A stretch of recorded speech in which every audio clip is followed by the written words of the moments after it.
మరీ దారుణంగా నువ్వు కుక్కలు అంటున్నావు. నీకంటే అన్నిలో బెటర్ లాగా అనిపించింది.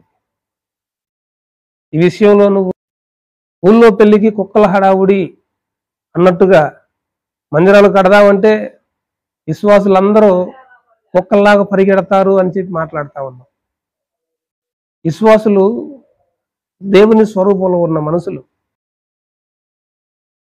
Praise the Lord. ప్రియమైన దేవుని బిడ్డలందరికీ మన ప్రభు అయిన యేసుక్రీస్తు నామంలో వందనాలు తెలియజేస్తూ ఉన్నాను.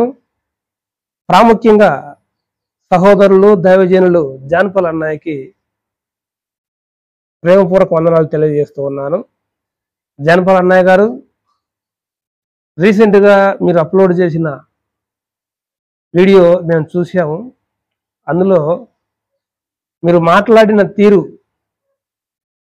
చాలా బాధాకరంగా ఉంది. క్రైస్తవుల్ని నువ్వు అట్లా మాట్లాడటం మంచిది కాదని ఒక చిన్న మాట నీకు తెలియజేద్దామని ఈ వీడియో చేస్తా ఉన్నాం. ఆ వీడియోలో మీరు మాట్లాడుతున్న తీరు, మొదటిగా దేవుని మందిరాల గురించి మాట్లాడారు.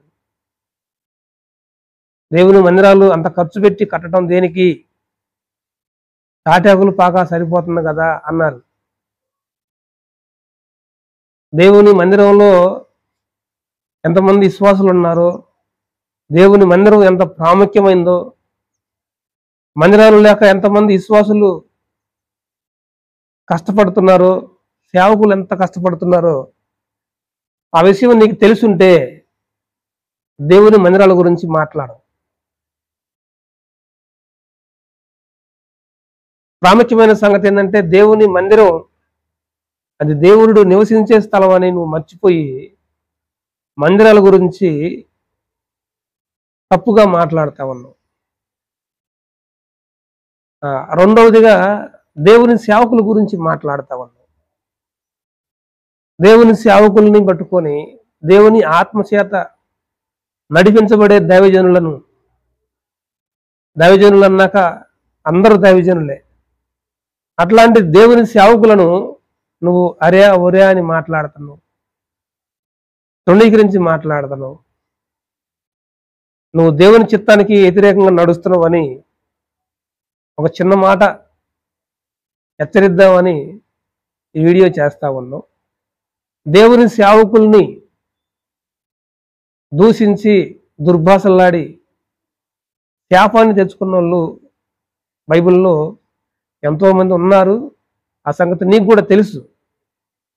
కాబట్టి ఈ విషయంలో నువ్వు దేవుణ్ణి క్షమించమని అడుగు, సేవకుల్ని క్షమించమని అడుగు. క్షమించబడతావు. అన్యులు కూడా నీలాగా మాట్లాడట్లేదు, కానీ నువ్వు ఒక అన్య జనులు మాట్లాడినట్టు మాట్లాడుతా ఉన్నావు. మూడవదిగా నువ్వు విశ్వాసుల గురించి మాట్లాడావు. విశ్వాసులు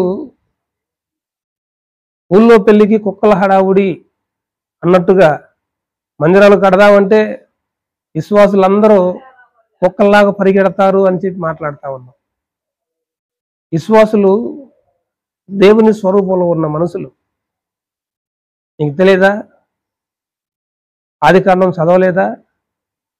దేవుని స్వరూపంలో దేవుడు మనుషులను నిర్మించాడని నువ్వు ఎరగవా? అట్లాంటి మనుషుల్ని కుక్కలతో పోలుస్తావా? గొర్రెలు అంటావా? అన్యజనులు నయమే నీకంటే, వాళ్ళు గొర్రెలే అంటున్నారు. మరీ దారుణంగా నువ్వు కుక్కలు అంటున్నావు. నీకంటే అన్నిలో బెటర్ లాగా అనిపించింది. ఈ విషయంలో నువ్వు ఆలోచించి విశ్వాసులకు సేవకులకు సారీ చెప్తే బాగుంటుంది. ప్రాముఖ్యంగా దేవుని ముందు తగ్గించుకొని ప్రభువా నాది తప్పు అయిపోయిందని చెప్పి ప్రభు పాదాలు పట్టుకుంటే క్షమించగలడు. ఆయనే చెప్పాడు, నా యొద్దకు వచ్చి వారిని నేను ఎంత మాత్రం త్రోసివేయను. మరొక సంగతి ఏంటంటే తండ్రి సన్నిధి మినిస్ట్రీ గురించి మీరు మాట్లాడుతూ ఉన్నారు. డబ్బులు కోట్లు కోట్లు వసూలు చేస్తా ఉన్నారని చెప్పి మాట్లాడారు. తండ్రి సన్నిధి పరిచర్య గురించి నీకేం తెలియదు, అందుకే నువ్వు మాట్లాడుతున్నావు.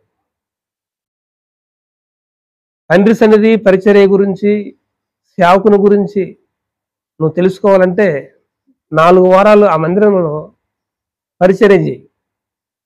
అన్నయ్య దగ్గరకు వచ్చి వాక్యం నేర్చుకో. దేవుడు నీకు మారు మనసుని ఇస్తాడు. ఇక నువ్వు అట్లా మాట్లాడు. ఎప్పుడు కూడా డబ్బులు ఇవ్వండి, మందిరానికి సహాయం చేయండి, దానికి డబ్బులు కావాలా, దీనికి డబ్బులు కావాలని అన్నయ్య ఎప్పుడు కూడా ఎవరికి పిలుపునివ్వలేదు. కానీ నువ్వు